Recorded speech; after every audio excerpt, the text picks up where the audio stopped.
Christopher Carter is today's guest on the Bleav in Steelers show, and we're going to go through the top Steelers offseason storylines. That's next on Bleav in Steelers.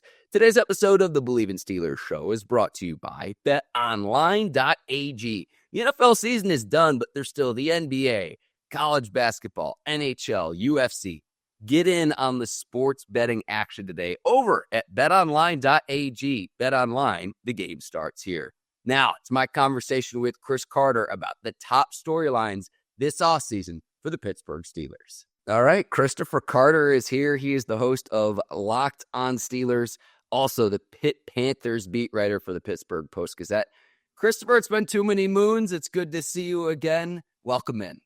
Great to be back, Mark. Always appreciate being on the show. All right, so on today's episode, we're going to go through a draft, if you will, of the Steelers' top offseason storylines. Christopher, given that you're the guest, I'm going to give you the top pick. I think we know what that's going to be, but the floor is yours in terms of, if someone asks you, what is the top storyline for the Pittsburgh Steelers this offseason? What say you, Christopher Carter? Obviously, it's the quarterback position because all they have right now is Skylar Thompson, and this is 1 year removed of the Steelers making the biggest quarterback room flip in the season, like ever. Like if you're looking at how the Steelers handled it, the Steelers drafted Kenny Pickett the year after Ben Roethlisberger retires. That quickly turns into him wanting out. Once the Steelers signed Russell Wilson after 2 rough years with Kenny Pickett, and so they trade away Kenny Pickett, they trade for Justin Fields, and now you have a situation where Russell Wilson started off pretty strong for you when he eventually got in after his preseason injury, but then finished with 5 straight losses, and the Steelers not scoring more than 17 points in any of those 5 weeks. It was a pretty much disaster ending for the Steelers offense that looked very promising in the middle part of the season. Meanwhile, you have Justin Fields, who was 4-2 when he was sat down when Russell Wilson got healthy. And so now you're in a situation where you have merits to both sides here, and you have to wonder, what do the Steelers want to go with? Do they want to go with the veteran that they signed last year, that they they proclaimed one of their leaders, and he kind of was always the QB1, or do they want to give Justin Fields a shot, go younger, go more athletic, have a mobile quarterback, and get that there? That's a big question for this year, Mark. If they want to decide who they're going to be, they need to decide that soon so that they can work on building the rest of the roster around it. Art Rooney has made it clear that neither of these guys want to be QB2s next year, so it's an either-or situation. And, last year, I think Justin Fields played in an offense that was designed for Russell Wilson. If they bring back Justin Fields this year, it needs to be an offense designed for Justin Fields and that uses his legs a bit more. Well said. Well said. Do you think there's a scenario, Chris, where the Steelers say we punt on both Justin Fields and Russell Wilson, where they don't re-sign either quarterback? And then what does that look like? I mean, there's certainly a scenario where it could happen. You always prepare for anything. I think that you gotta keep in mind that stuff, so you always have another move. But I think the only way that happens is if the salary cap number, or the salary that the Steelers are offering either guy, is just not what they want. Justin Fields, if he thinks he can score really big on the open market, maybe he says, "Hey, give me $25 million." The Steelers are like, "Can't pay you that. You were a backup last year. You're not a franchise quarterback anymore." I think that's where it would come in there. And then if Russell Wilson says, "Yep, all you got is me, so you better just up the price. I want $30 million." And the Steelers are like, "We can't pay either of you guys that. That's not what you're looking at here." If the Steelers don't get one of those guys, I'd bet that was the big reason, and they'd have to go the route of like Sam Darnold or a number of other veteran quarterbacks that are floating around the NFL right now. But I truly think that when you're hearing these rumors about, there was the thing about Trevor Lawrence, which turns out to be not true, but I have no doubt the Steelers are exploring their options as backup opportunities if things didn't work out for one of their 2 guys. Because listen, when they signed Russell Wilson, their whole plan was to have Kenny Pickett learn from him from basically a year, and then eventually try to give him another shot to be the franchise guy. And then Kenny Pickett wanted out, and that was a complete shock to the Steelers organization, which is why they had to move really fast to switch things up. So in this situation, I think what the Steelers are trying to do is they're trying to figure out what that move is, what they can do there, and prepare for if plan A doesn't work, you have a plan B. If plan B doesn't work, you have a plan C, and that gives them makes them more prepared for, that they're not stuck in a situation. Last year, they weren't stuck. They were able to make moves and find answers. They got to be prepared this year to do the same thing in a different direction if neither of these guys want to stay. Yeah, the thing that makes me nervous, Chris, is like you were paying both guys less than $5 million combined last year. They largely outperformed their contracts, both players, both Fields Absolutely. and Wilson. So when you award either player with a more lucrative deal, and that hamstrings your ability to then go sign and make other moves that this roster desperately needs. If that cap hit is, I don't know, $25-30 million a year, I know the Steelers have more than 50 going into this offseason. I know that they can renegotiate other players' deals, but quarterback really wasn't the biggest issue on this roster last season. I don't think the Steelers will walk away empty-handed. I think it'll be one of the two guys. My big thing is like, I don't think either Wilson or Fields is going to be the guy that hoists the 7th Lombardi, but you're going to need one of the two. I'd imagine it'll be one of the two, but like the nightmare scenario is exactly like you said, is if they want too much money, who else is available? And I think that's where Omar Khan would need to make a trade straight up, because look at the free agents that are available, and there is a lot to be desired in terms of the free agent quarterback market this offseason. That's my 2 cents worth. No, I think it's a good thing. And yeah, I don't think the Steelers even see one of these guys, maybe Justin Fields, if they think that they can develop parts of him that, were kind of untapped by the Bears and, finding some things in him. Maybe they see that could be a long-term project, but I don't think the Steelers' plan is the Steelers would love to, win a Super Bowl this year. Right. But, it's just the reality that this organization and this roster as it's currently constructed, it has a bit to go. They still have to redevelop the offensive line. I think they've invested in it. Now they need to, enhance those players. Get their skills up, to develop their chemistry.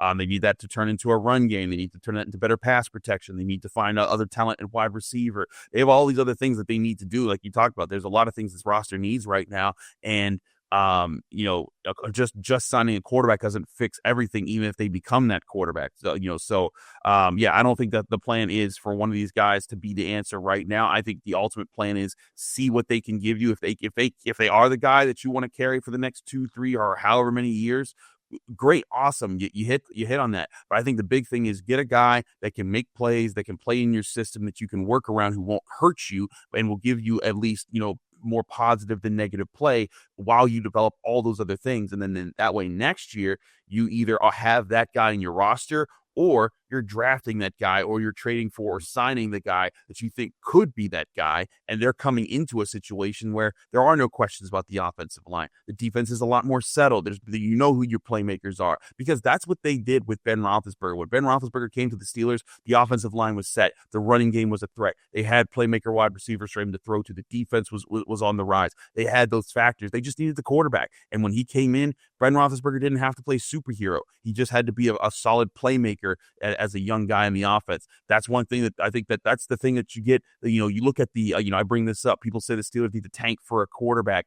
The only quarterback selected in the top 10 in the last since 2004, when Eli Manning was picked, who's won a Super Bowl for the team that drafted them, was Patrick Mahomes. And what was a big factor in that? Patrick Mahomes was drafted by a team that finished 12-4 the previous season and just traded up to get him. He came into a situation with an established roster, with an established O-line, with an established defense, with playmakers. He came into a situation where he could be part of something that was already built. And I think what you're seeing right now with this Super Bowl loss, he's still that guy. He's still an amazing quarterback and the best quarterback in football, but he doesn't have that supporting cast around him that can negate a really good roster like the Eagles, as you saw in the Super Bowl. So I think if you're the Steelers, you want to plant your crops for the day that rain comes, and you hope that rain nets you a superstar quarterback in the near future. But if you say the Steelers do get that situation, but you haven't developed your offensive line, but you let your defense, kind of flake away, then you're going to miss an opportunity for that to be your Super Bowl window with a young quarterback, which I think that's the key right now for the Steelers, of them trying to get to, less more so than winning right now.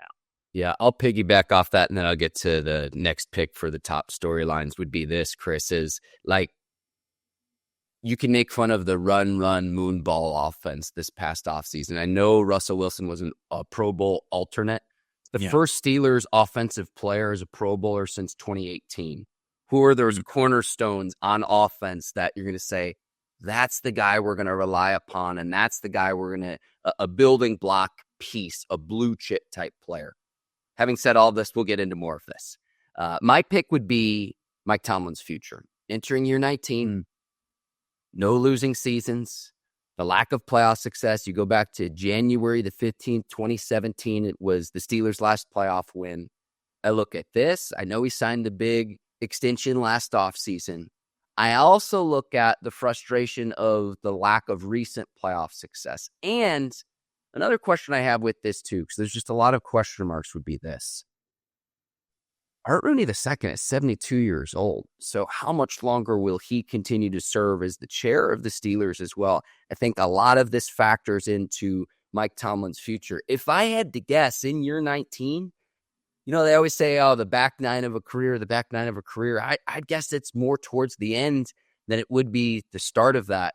What does that look like for Pittsburgh with Mike Tomlin's future? That would be my second biggest storylines, because after this past playoff loss, yet again, where we've seen the same thing over and over and over and over again, I know he's had a tremendous run and tremendous amount of success in Pittsburgh, but what Mike Tomlin's future with the Steelers looks like, I think we're towards the back half of that. That's my 2 cents worth. That's what I think. No, I mean, you look at the situation. I'll say this though, I don't think it's a question this year. They just signed into a 3-year extension. The Steelers, the only way that they end up firing Mike Tomlin at any point is if probably they're in the second or third year of that deal, and the team goes like 4-13 or something like that. That's like when you see the team completely fall apart. That's when the Steelers might consider it. But you think about how like the Steelers stuck by Bill Cowher when he went 6-10 and 7-9, and then 6-10 in back-to-back seasons, and then missed the playoffs for a third year in a row.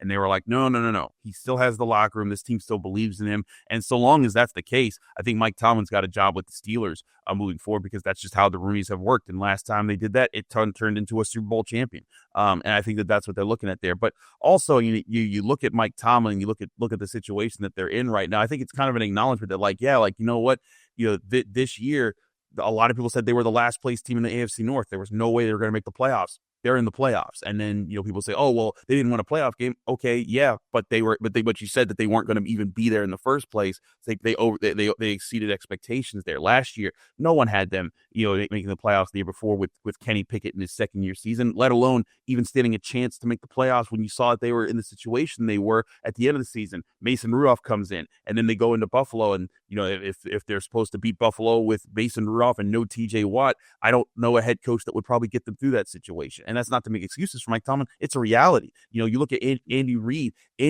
Whenever the Chiefs haven't had an offensive line that could give Patrick Mahomes any protection in the Super Bowl, they've lost. And and that's with the best quarterback in football, maybe the second best quarterback in my lifetime when you consider Tom Brady. So I think Mike Tomlin's in a situation where the Steelers know what they have. That's why they're not letting him go, because he's a big reason why their roster has overperformed year after year after year. And if your frustration is, well, you'd like for them to have a bad year so they can get a high pick. Again, I point back to look at all those franchises that have had those high picks naturally for years and haven't capitalized on them. Again, you want that top quarterback. The only top quarterback that's been picked in the top 10 who's won a Super Bowl since for the team that drafted them since 2004 when Eli Manning was picked by the Giants is Patrick Mahomes, and he was traded up to get that. I think that the whole idea is that Mike Tomlin is still building a competitive team. He's still putting a competitive team out there that's getting you to the playoffs. Yeah, they're not getting over the hump because they keep losing to, look at their last 3 playoff losses: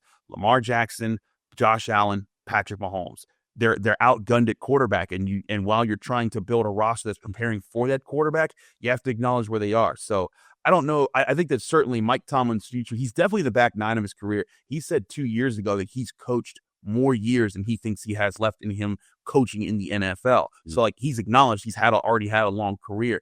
But I still think that Mike Tomlin's a guy that's going to be around probably through not just this season or next season, but I think he's going to finish this 3-year deal. And I think what's going to determine if he gets an extension is if after this is 2026, after 2026, Have the offensive line developed?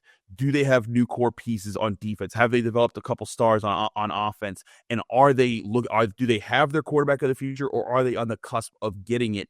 Are they a better team? If they are not by then, I do think the Steelers move on. But that's something I don't think we even start to broach as a real conversation for the organization until another 2 seasons. Yeah, you're in my brain, which is a dangerous place to be, because whether you are a Tomlin fan or not, what I always point back to is who his quarterbacks have been. And did Ben Roethlisberger? I mean, I could go through them. Duck Hodges, Rudolph, Pickett, Trubisky, Rudolph again, Russ, and Fields this past year. So I look at those things, and it's like, I look at that relative to the talent at the quarterback position in the division and in the conference. So whether you like Tomlin or not, the question I always have for people that are against Tomlin is like, so what's your solution for the quarterback position? Because you bring in a head coach or a new head coach, say you'd have brought in Ben Johnson or Vrabel this past offseason. That doesn't solve your issue of having a stud quarterback who's a true difference maker when it comes playoff time to actually win games. Gone are the days when the Trent Dilfers of the world, the Brad Johnsons of the world, I'd put maybe even Ben early in his career in this, where the quarterback's not asked to do a whole lot, and you can rely on a stud running game, a damn good defense, and your special teams. You can't win that way in 2025 if you want to go in and win a Super Bowl. You just can't. So that's always been my defense of Mike Tomlin, is like, I would love to see what they could do with him, with the stud quarterback. And I know he's part of the development of a quarterback, but just because you missed on Kenny Pickett a few years ago doesn't mean, hey, next at bat, you got to take another swing and another swing for the fences. If I'm the Steelers, I try to load up my assets this offseason, maybe make some trades to say, can you move up next offseason? Could you make a big trade next offseason? Because that savior quarterback, Chris, in my opinion, doesn't exist this offseason. It just does not exist for where you're at with the 21st pick, for where you're at from a salary cap standpoint, and who's available on the free agent market. Yeah, I agree. And that's the situation that they're in right now. And it's why I think if people are expecting for the Steelers quarterback situation to take some major leap next year, you'd be silly, because I think that it's not going to happen. But again, that's the acknowledgement that needs to be made now, is going into this season. Because again, people said last season they're a last place team. They finished with 10 wins, and they're in the playoffs. And then it's like, okay, there's not an acknowledgement that they got there in the first place with this roster that everyone said should be in the bottom of the division, shouldn't be in the playoffs. They should never be able to stand up in a division with Joe Burrow and Lamar Jackson, and yet they beat both those guys last season. So I think that's kind of, there's the acknowledgement that, look, the Steelers are rebuilding. They've been rebuilding. They've had a lot of positions they've had a lot of turnover in. I think that's where things have to happen, moving forward. But it's the reality that's where they are, and that's where they're going to be until they find that guy. Yeah, it's like trying to put a new engine on an airplane while it's in midair. Like, that's what we're trying to do right now. And it's really hard. All right, so we've got what they do at the quarterback position, Tomlin's future. What's the next top storyline this offseason for you, Chris? I'm actually going to go with a player on that offense we're talking about. What is the future of George Pickens? Because George Pickens is a big-time playmaker for this offense that's never really realized his full talent, right? He's never had that superstar season, but he has these superstar players. You're like, man, if he can just put it together for 17 games, that guy could be a top 5, maybe top 3 receiver in the NFL, but he hasn't. And now he's entering year 4. And not only do you have that situation, you have the questions about his antics off the field. You have the report now that he was late for the Steelers Christmas Day game against the Chiefs in getting there for warmups. And you have the questions of, do you want to tie yourself to him long term? And now that he's entering that contract year, you look back over recent years, Mark. You remember the training camps where T.J. Watt, Nick Fitzpatrick, Alex Highsmith, Deontay Johnson, they were in the final years of their deals, and they held out. They got their big payday, and they were able to stick around for the Steelers. They didn't held out; they held in. Where they were at training camp practices, and they were working out solo before they signed with the team. Does George Pickens take that route this offseason? Do you want to take that route with George Pickens this offseason? Because whereas I think a lot of Steelers fans are like, yeah, you want 14 making those catches. I think the Steelers are looking at, look, do you want to sign that guy that you haven't been able to get straight? Let's face it, last year you had that game against the Colts where he openly just didn't block for Jaylen Warren, and it took Mike Tomlin addressing him after that game for him to kind of get more committed to participating in every part of the offense. Now you have a different situation later where you're looking at the Steelers, and you're having similar questions about George Pickens. You're having questions about if he's running the right routes and he's doing the things the right way.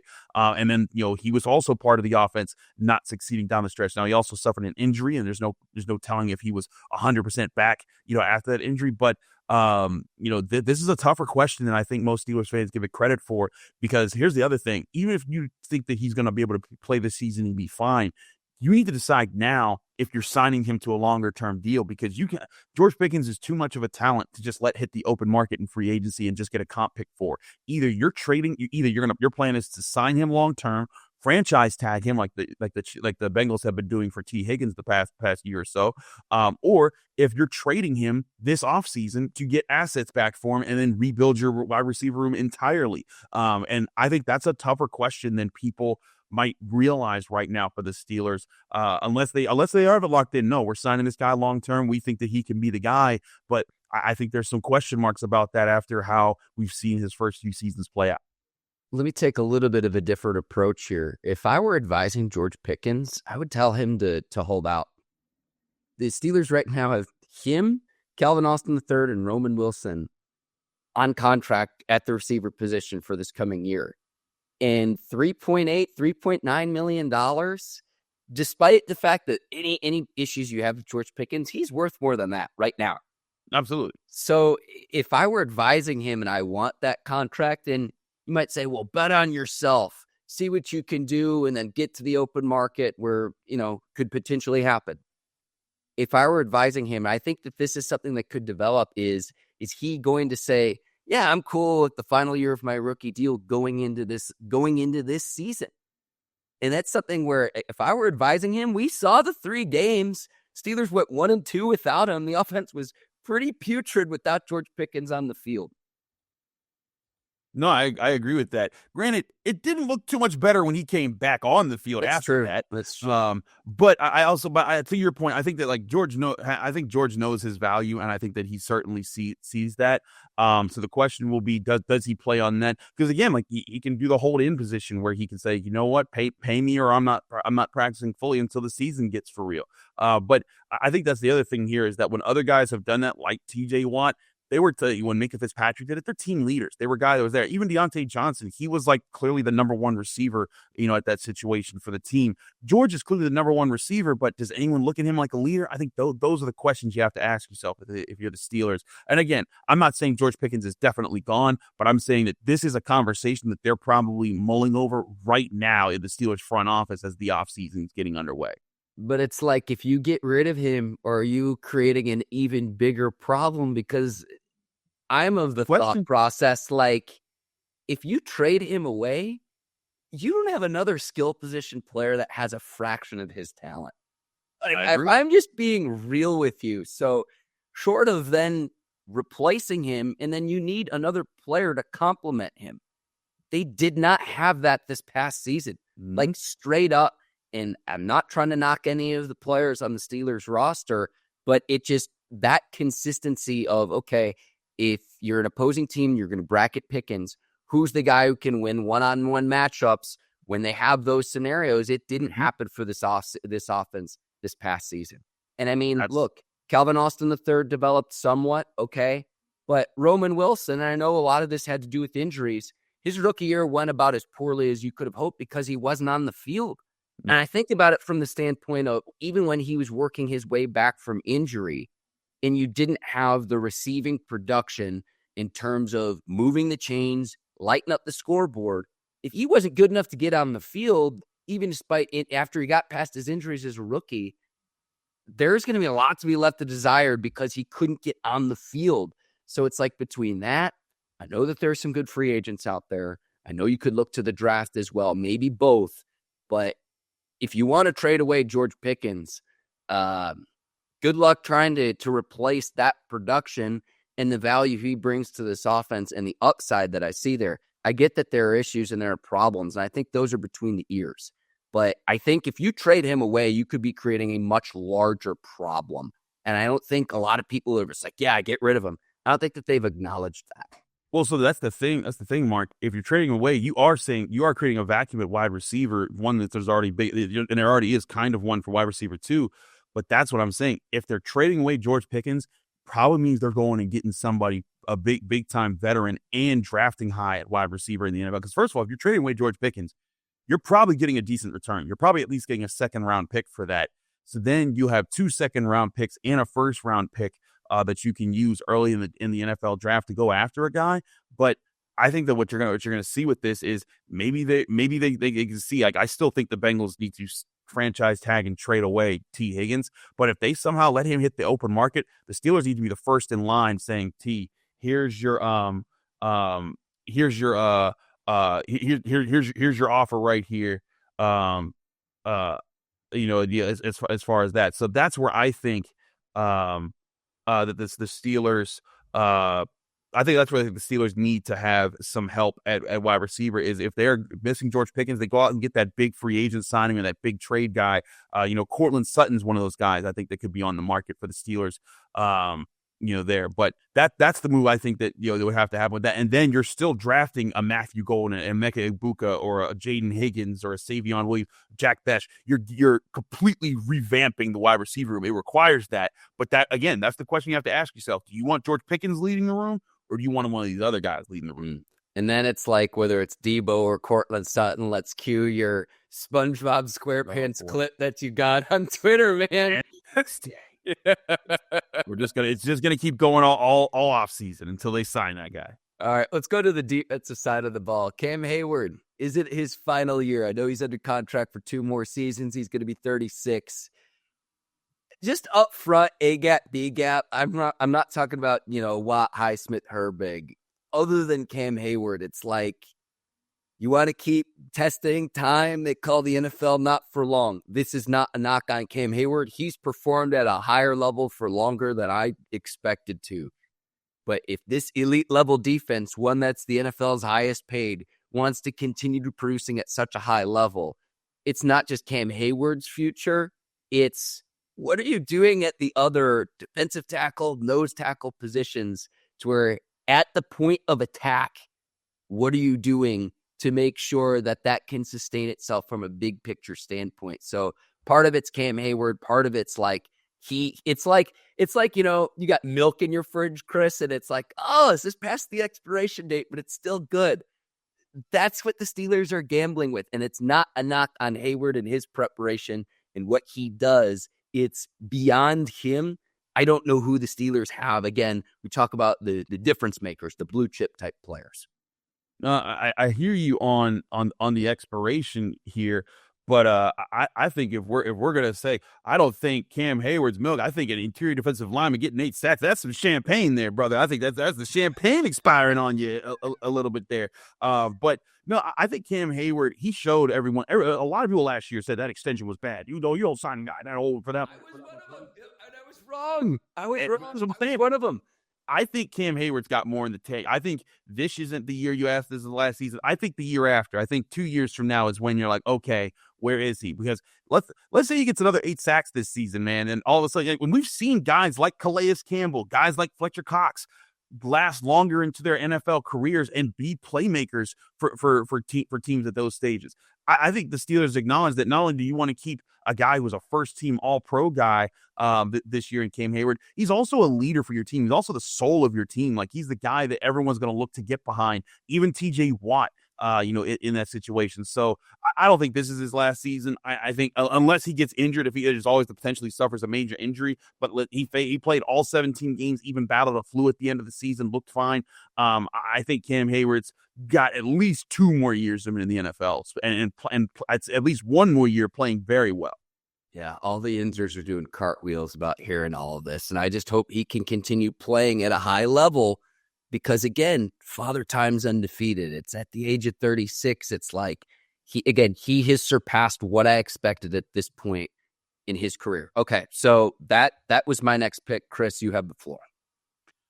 I guess my other pick here will be, what is the priority of the draft? Because if you're looking at the direction the Steelers want to go for the draft, is it that they want to be this team that dominates the trenches? They've made those offensive investments. I think they need to make those defensive investments. I think that they have, they've been in a situation where they've drafted high at offensive line. They have a second rounder in Keanu Benton, but I think they need a killer on the defensive line. I think they need their next Cam Heyward lining up that they can prepare. Like you said, the shelves are a little bit bare when it comes to the future of the defensive line as far as future playmakers. I think Benton could be a good 3-tech. They need another bully on that defensive line to emerge, and this is a good defensive tackle draft. You can get one in the first round and one of the middle rounds, and I think that's where the Steelers, I think, will end up going. But if you're not going that direction, you need to figure out what that direction is. Do you go get a star corner at the top of the draft? You go get a star receiver at the top of the draft? But whichever way you're going, you're committing to that's the direction you want this team to be going. And I think if this team wants to be the Andy Weidel, Philadelphia Eagles model that they say they want to emulate, look at what won the Super Bowl for the Eagles. It wasn't, the receiver they picked in the first round. It was that defensive line that was just getting after Patrick Mahomes all game long. They didn't send one blitz the entire night, and yet Patrick Mahomes never had a set feet. And I say this, I said this after the Super Bowl. Someone was tweeting out and saying, like, well, you can never compare Patrick Mahomes to Tom Brady again because he's 3-2 in the Super Bowl. Tom Brady's 7-3 in the Super Bowl. But I remind people, Tom Brady in his first 5 Super Bowls was also 3-2. And you know what made him lose his first 2 Super Bowls versus Patrick Mahomes' first 2 Super Bowls? It was the same thing. Dominant defensive fronts that got in the backfield and stopped their offense from getting going in the first place. That's what the Steelers are trying to be like. That's what they were like at one point when they had Tuitt, when they had Watt, when they had Heyward. And I think that there was that transition when they drafted Alex Highsmith and he was on his way up to replace Bud Dupree, and then Stephon Tuitt retired. And that was where the disconnect happened as far as having the complete front that was truly dominant across the board. But they want to have that kind of a front. And I think right now you have those edge guys still, and you still have Cam Heyward. Keanu Benton's on the rise, but you need another dog in the middle of that line that can, stand up against the run, stuff the run, and then also be a pass rushing threat on passing downs. That's what I think that they're missing. And so the question is, what direction do you want to go? Do you want to be that team, or do you want to say, hey, you know what? We're going to address other things. We are going to go get wide receiver, go get corner early in this draft class. That's a big question for Omar Khan, Andy Weidel, and Mike Tomlin. A hoss. Just a hoss up front. Someone who's nasty. Again, someone who controls the point of attack, A gap, B gap, man. Have you started? Are there any names we're at 21? Kenneth Grant.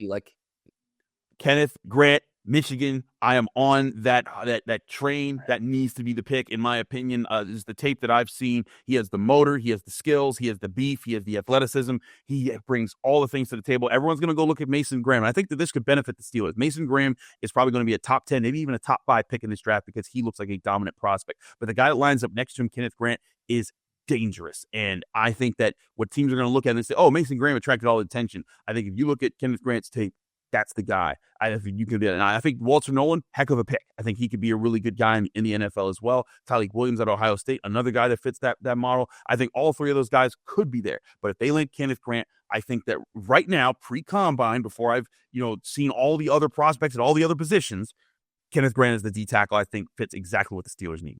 Yeah, I've just started with my draft eval, so I'm still very early on in my process. The thing that I listen to when you say Michigan and Ohio State, accustomed to playing in cold weather. You're accustomed to playing November, December, January type football and the type of elements that you're going to need late in the season. So when you say those things, it's music to my ears. I'll keep it in the draft, and it's the running back position with Najee Harris. You talk about a loaded running back class. I could go through all the names. I love Omarion Hampton out of North Carolina, G&T out of Boise State as well. But what's going to happen with Najee Harris? Because if you could bring him back on a team-friendly deal, I wouldn't shut out the possibility of bringing him back. If I had to decide right now, is he going to be back in a Steelers uniform next season? I'd probably answer that question no. But what is his open market value going to be? A very reliable player, a player who hasn't had a strong offensive line in his years and tenure. He stays healthy, doesn't fumble the ball, is a solid player, is a good player. Is he elite? No. But what Najee Harris's future is with, I'm assuming, I'm under the operation that you're going to bring back Jaylen Warren, but okay, if it's not Najee you're bringing back, do you look to the draft potentially with what is a loaded running back class? Yeah, I think it's a big question. I said back last offseason, it was a mistake not to give him his fifth-year extension. Not because Najee Harris is a superstar running back or anything like that, but because it was going to be for less than $7 million. And you were going to keep a guy that's now had 4 straight 1,000-yard seasons, putting him in the category with guys like Daniel Tomlin and Adrian Peterson in the last 20 years. I think they might be the only guys that have done that in that span. You're missing out on a guy that's been steady Eddie for you while you've had a bad offensive line, subpar quarterback play for most of those years, and now you're going to be you're potentially without him now. And if you do bring him back, now you're bringing him back for more than $7 million, because now Najee Harris is going to be like, nah, you didn't believe in me before. I'm going to need at least $10 million. And I don't think that they should pay that much for a running back unless they think that he's the guy. So running back is a thing here. But here's the thing: you go with Ashton Jeanty. First of all, I don't think he gets 21, but if you go with Ashton Jeanty in the first round, say goodbye to that defensive tackle. You look to be the game changer. And then you still have to go get that guy, and then wide receiver and corner get pushed down as further needs down in the NFL draft. So, Omarion Hampton, I covered him in the ACC out of North Carolina, heck of a player. I think he could be interesting for the Steelers, but I think he's gone. I think that if the Steelers go for a guy in the draft class this year, it's more like a Devin Neal out of Kansas, a guy that they get in the 3rd or 4th round who complements Jaylen Warren, and they become a 1-2 punch, and maybe a guy that's a little bit faster, a guy that can hit more home runs than Najee Harris did, because Jaylen Warren can hit a home run here or there, but Najee Harris was so good at hitting those singles and those doubles where he'd get 5-6 yards when you gave him just a little bit of blocking. He'd get that guy. Now maybe you need the guy that turns when the blocking's there. He could turn some of those 5 or 6 yard gains into 20-40 yard gains because they're that fast. And maybe you'll lose out on some of those plays where it should have been a 2-yard loss and Najee Harris turns it to a 3 or a 4 yard gain because that's the way that he runs. But I think that's what you got to look at if you're Arthur Smith, is what kind of a running back do you want to add to this offense? And personally, I think that with the other needs on this team, they can't afford to draft one super early this year. They need to draft one in the middle rounds that'll complement Jaylen Warren and develop a 1-2 punch that way. I'm with you in the sense of, at 21, I would not take a running back. I don't care how talented the running back is. I'm just of the thought process where I would almost never draft a running back in the first round, given the positional value. So I am with you there. Do you have any other selections, Chris? I've got 2 more on my list for the Steelers' top offseason storylines. I mean, we can always just keep going down the line. I guess my other one would be, coaching staff structure, because we could talk about Mike Tomlin until we're blue in the face. He's going to be with the team for another 3 years, most likely. But the big thing that I think the Steelers, that everyone's kind of acknowledging and starting to see, especially when you look at Hard Knocks, is the amount of more senior coaches that are on the coaching staff for the Steelers versus other coaching staffs. The Steelers have one of the smaller coaching staffs in the NFL. And yes, they have like random, assistants that, aren't, that are kind of like Ryan Shazier and Vince Williams, guys who came back, who are working like underneath on the team. But every team has those as well. So if you added those to every other staff, they'd also increase in number. The Steelers coaching staff has long believed that, too many cooks in the kitchen spoils the soup, right? Or spoils the sauce. And so that's where they've tried to make with that. But I think that day in the NFL has kind of passed you up a little bit, because now you're seeing on Hard Knocks, you're seeing your defensive assistants and analysts working with the coordinator, saying like, hey, Russell Wilson is 3-pointers and layups. You got to force him to not be able to live off of those. And you're seeing that teams convert that into their teaching throughout the week. Meanwhile, the Steelers, they're having guys like Carl Dunbar be their defensive line coach, but also their pass rush specialist. They're having guys handle 2 and sometimes 3 roles on the team, and then that limits the things that they can focus on and be more hyper specific about. And so that's one thing I think the Steelers need to address. And unfortunately, I think we've seen that happen already. The Steelers have already just simply replaced Aaron Curry and Grady Brown with guys who have some experience, but they are not. It doesn't look like they're adding to the staff. I think that's a sign the Steelers aren't seeing that as an issue right now. And time will tell if that changes it. But right now, it looks like that is an issue for the Steelers. We'll see if this coaching staff can disprove that. Yeah, I know a lot of people were frustrated given, it's like, well, what changes are you making after another playoff loss? Remember, they overhauled the offensive staff last offseason. Yep. You brought in Arthur Smith. You brought in a new quarterbacks coach. The 2 statistical categories, Chris, that I looked at where when I'm watching the playoffs and I look how our team's having success, watching both Washington and Philly, It was their ability to convert in short yardage situations where during the regular season, Washington made more than 80% of their fourth down conversions. It was number one in the NFL. And in the playoff games where they knocked off Detroit, it was like, do they not realize it's fourth down? It's like, yeah, they do. Not only are they going to go for it, they're going to convert as well. Pittsburgh was 31st in the NFL during the regular season on fourth down conversion rate, 36.8%. So it's the meatball mentality to say, let's just go for it. Let's be more aggressive. Mm-hmm. Do you have the personnel to do that? Do you have the right calling to do that? Do you it's like you want to be aggressive, but you don't want to be overly aggressive to where what are your calculated risks? I would like to see that fourth down conversion rate surpass the 50% mark. But then I also look at the red zone scoring, and I'm talking about touchdowns, where the Steelers were 29th this past season. So those two things, and I look at the short yardage situations. I know Philly can just do the tush push.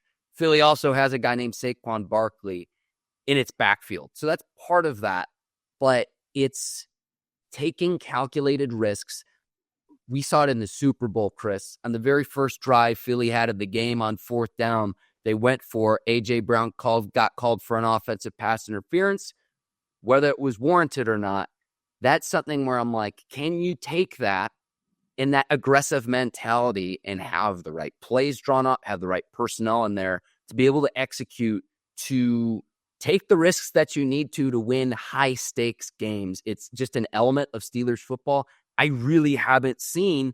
But again, I will concede the fact that these other teams have elite-level players at their respective position groups. Yeah, I think that's the thing there is that, Mike Tomlin, the Steelers went for it on fourth down and for 2-point conversions all the time when they had Le'Veon Bell and Antonio Brown and Ben Roethlisberger. They don't have those guys right now. They don't have an offensive line that can dominate. That's another factor is Marquise Pouncey, David DeCastro. They were moving people back then off the offensive line. They were able to go for it on with 2 seconds against the Chargers back in 2016, and that's where the whole don't live in my fears or never live in your fears type of stuff. That's where that phrase was born from. Was the risk that they took there and said, why would you go for that? You could think back to throwing to AB short of the goal line against the Ravens on the Christmas Day game back then. That's you look at those. The Steelers used to be that team. They're not that team right now because they don't have the personnel. That's why when people say, "Oh, why are they so dependent on their defense?" Because that's where the team's strength is they want to be able to lean on that unit instead of putting them in the tough spot. Put them in the spot to be the team that can get you the win. I think that's what the Steelers have been for a while. It'd be nice to see that change and see the offense be that, but they need to see guys step up and be that, and that's what they're trying to do right now as far as building the roster. All right, this is going to be my favorite part of the podcast. This is a PSA to Christopher Carter's employer. Pittsburgh Post-Gazette, Locked On Steelers. Send our boy to Dublin to cover the Steelers when they play there in the 2025 regular season. He's got the best coverage. It's the first international game that the Steelers have had since, 2013 when they played at Wembley Stadium. Send Christopher Carter to Dublin when the Steelers play there. That's my PSA, and that's one of my top storylines for the Steelers this offseason. Never been to Europe. That'd be fun to do, to experience that, to be in Dublin, to see that legendary moment. Certainly would be awesome, but I'm not going to dare tell my employers where to pay to send me. Just send them this clip. Just be like, listen, I got my guy. I'm not being paid to say this either, but I am telling you, oh, man, it would be so cool to be able to have this. I'd have a lot of fun. Yeah, I'll say that. First time that the NFL is going to be playing in Ireland. I can't wait to see who the Steelers are matched up against. Where does it come in this season? It's going to be certainly a lot of fun. And then also you've got Dan Rooney's affiliation. He's the ambassador for Ireland, 2009, 2012 during the Obama administration. So the Rooney family has ties as well. But I can't wait for this game. It's going to be so much fun. And again, send our boy Chris Carter there for coverage. I'm all for it. I'd love to see some Ireland. All right. Chris, is there anything else you want to get to? If not, the floor is yours for anything that you need to plug in terms of Locked On Steelers, what you're doing over at the Post-Gazette. Absolutely. As always, you can find me on the Locked On Steelers podcast every day, Monday through Friday on your favorite podcasting apps and on YouTube. Like this video if you enjoy his episodes. Mark over here with Bleav in Steelers. We do that. I also work for the Pittsburgh Post because I also do Steelers analysis for them. And we're going to be having our big boards start to go up very soon for the NFL draft. I will be at the Combine all week long giving you that coverage there. So be sure to tune in for all of that at the Pittsburgh Post Gazette. Subscribe at post-gazette.com for all that work. Mark, thanks for always having me here. It's always fun talking with you, man. Always, man. And enjoy the shrimp cocktail over at St. Elmo's in Indy, man. Always dangerous. All right. He is Christopher Carter, today's guest. My name is Mark Bergin. Thanks for watching Bleav in Steelers, Apple and Spotify, 5 stars and 5 stars only. Hit the subscribe button on the Mark Bergin YouTube page. Thank you again to Christopher Carter. I'm Mark Bergin. I'll see you next time here on Bleav in Steelers. Until then, take care. So long, everybody.